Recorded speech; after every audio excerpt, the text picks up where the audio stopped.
Hi, I'm Sarah Dagnell and I'm one of the primary science subject experts here at York at the STEM Learning Centre.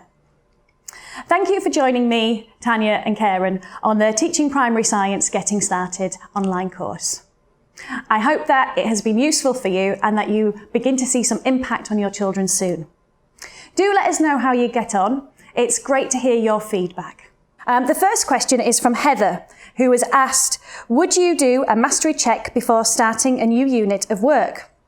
Well, Heather, it's really important to actually establish where the children are whenever you start a new piece of work. Knowing that the children have retained the information that they have learnt from previous sessions with previous teachers is incredibly important, and then we know that good starting point for then moving their learning on. It means that we can actually target children who might need that little bit more support and challenge children who might need to be pushed that little bit further. It's interesting though that you use the term mastery, as science isn't generally thought of a mastery technique or a mastery approach. However, if we use the national curriculum statements, then we can actually use those to find out exactly where the children are if we target the statements that are in there.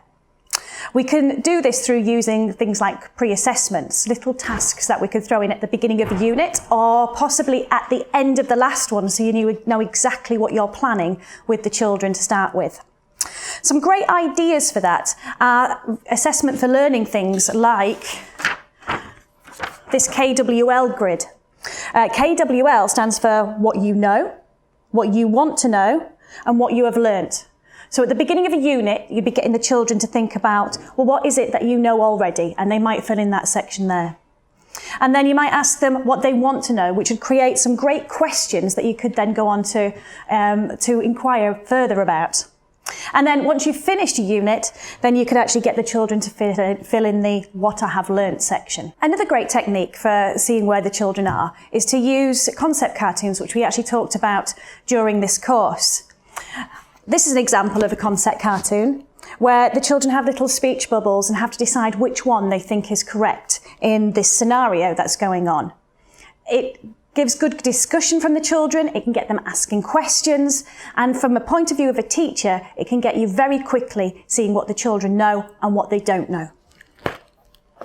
Other things that you can do is having very, very quick, short tasks for the children to carry out, which will tell you a lot about where they already are.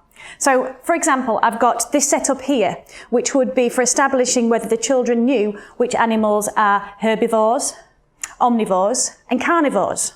You can see I've sorted some of these already, but it would be dead quick and easy. All you'd need to do is just provide them with some models of animals or pictures of animals and get them to put them in the right places. Another example of this might be if I was doing food chains, I could set up a little pre-assessment such as this, where I've got some cups here with pictures on of either plants or animals, and I get the children to just put them in order according to which would come first or last in the food chain. So I've got my seaweed here, which would come first in that food chain, and then the small fish, and then I've got the sea turtle, and finishing off there with the shark.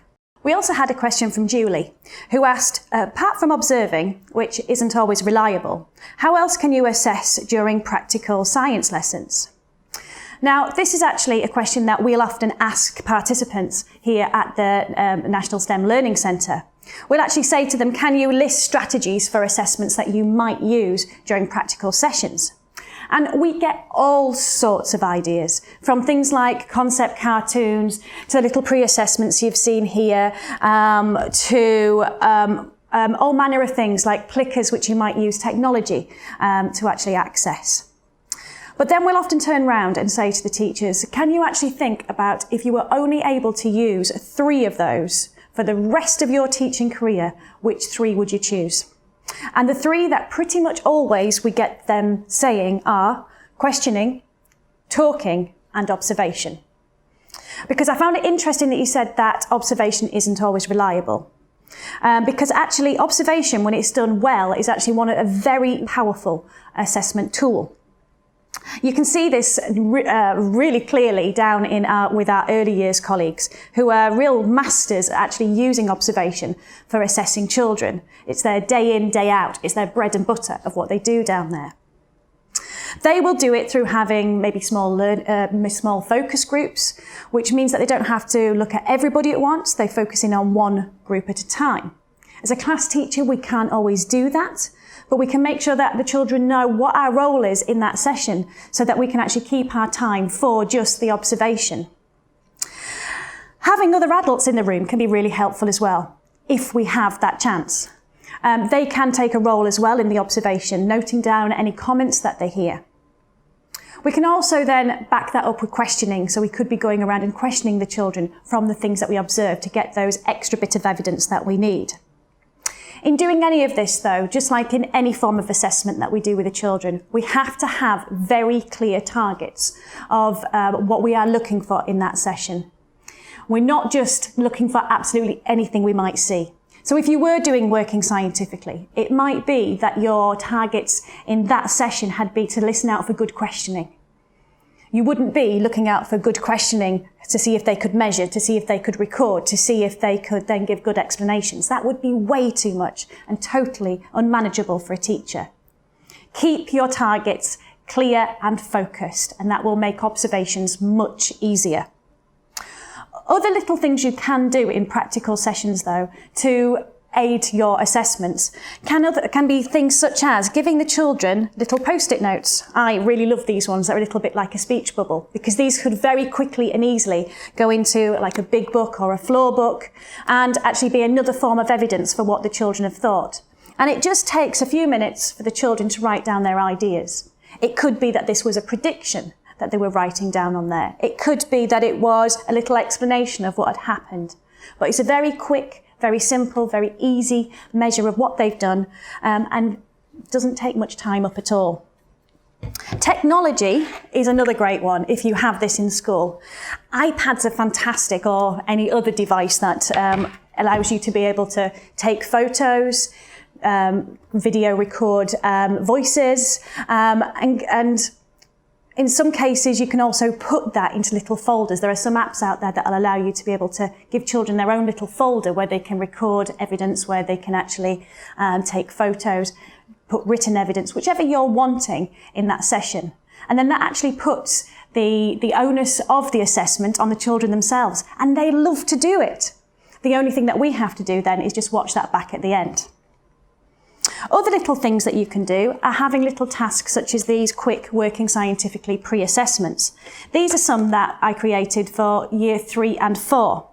This one is just a real quick one that I might give them 5 minutes at the beginning of a lesson. That was to see if they can accurately measure using standard units, and in this case using a ruler. And all I've done is drawn 2 lines and I get the children to measure that at the beginning. Very quick, but I immediately get to see what the children can and can't do. Other things on here are, can they use standard units to actually measure some liquid there? So I'm using measuring jug there and asking them if they can pour 200 millilitres of water into a measuring jug. One here for making careful observations. Now you'll remember in the course that we did the raisins in lemonade task.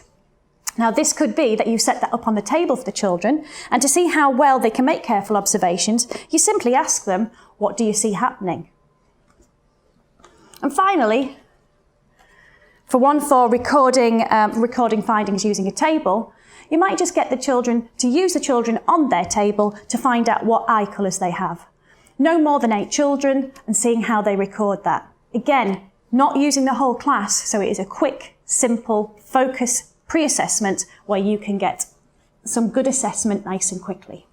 Moving forward from this course, I would suggest to you that you are not taking on changing science in school completely on your own. You need to involve your other colleagues in this. It's a big task to take on all on your own, and the more hands you can get, the better it will be, and your school will start to see some great improvements in your science teaching and impact on the children that you have there. Why not suggest that they take part in this course next term? We do run it every term, and it'd be great to see them there. Other things that you could do is maybe try out one of our other online courses. Thinking about the assessment that we've just talked about, we have some great ones that might be of interest to you, such as Introducing Assessment for Learning or Planning for Learning. If you'd like a little bit more information, then why not come here and join us on one of our residential courses in York? There are plenty happening over the next term and beyond into the autumn term. It'd be lovely to see you. Locally, you'll be able to look up our science learning partners.